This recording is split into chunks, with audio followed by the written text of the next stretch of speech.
عزیزان گرامی، آج بعض اوقات بہت سے مومنین کہتے ہیں کہ ہم حرم جا رہے ہیں، ہم کربلا بھی گئے، شفا نہیں ملی، یا ہمیں دعا قبول نہیں ہوئی، ہم مسلسل دعا مانگتے ہیں، بہت سے اعمال کرتے ہیں، مصلحتیں مختلف ہیں، مختلف مصلحتوں کے تحت مختلف دعائیں قبول نہیں ہوتی۔ ائمہ علیہ السلام نے بہت سی دلیلیں پیش کی ہیں۔ بعض اوقات انسان اپنی غذا کی طرف توجہ کرے کہ اس میں کہیں کوئی شبہے والی چیز نہ کھا رہا ہو، اگر پتہ ہوگا تو گناہ ہے، اور اگر پتہ نہ ہو تب بھی اثر ضرور ہے۔ اور ایک اثر یہ ہے کہ دعا کی قبولیت نہیں ہوتی اگر انسان لقمہ حرام کھا لیتا ہے، شبہے میں بھی کھا لے تو دعا قبول نہیں ہوتی۔ 40 دن تک ایک لقمہ حرام کھانے سے 40 دن دعا قبول نہیں ہوتی، حدیث نبوی مکارم الاخلاق میں۔ عزیزان گرامی، اس لیے شبہے والی چیزوں پہ بہت اپنے خیال رکھیں کہ ہم کوئی ایسی چیز نہ کھائیں۔ دوسرے، نماز سے غفلت کرنے کی وجہ سے بعض کا دعائیں قبول نہیں ہوتی۔ تیسرے، ماں باپ کی نافرمانی کی وجہ سے معصوم فرماتے ہیں دعا قبول نہیں ہوتی، حقوق والدین کی۔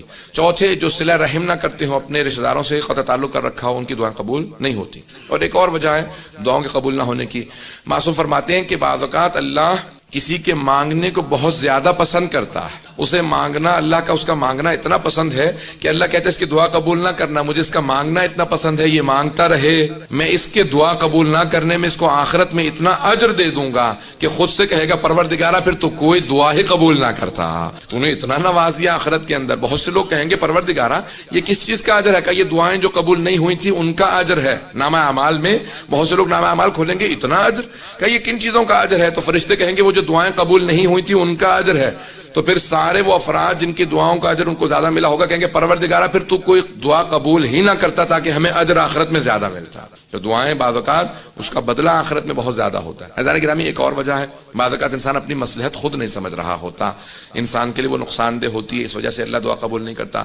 تو دلیل بہت زیادہ امام سجاد علیہ السلام نے بہت سی دلیلیں دی، جن میں سے اگر آپ دیکھیں تو صحیفہ سجادیہ کی مختلف دعاؤں میں امام نے طریقے بتائے ہیں کیسے دعا مانگو کہ دعا قبول ہوتی چلی۔ معصوم نے فرمایا ہے کہ ہر دعا کی قبولیت کے لیے کوئی نہ کوئی واسطہ ضرور ہوتا ہے۔ ہم وسیلے کے قائل ہیں نا، ہم وسیلے کے قائل ہیں، ہم ائمہ علیہ السلام کو وسیلہ مانتے ہیں۔ معصوم فرماتے ہیں ہر امام کا ایک واسطہ ہے، کوئی نہ کوئی واسطہ پیش کرو گے تو دعا قبول ہو جائے گی۔ تو ائمہ علیہ السلام کے ہر امام کا ایک واسطہ ہے، ہر امام کا ایک واسطہ ہے۔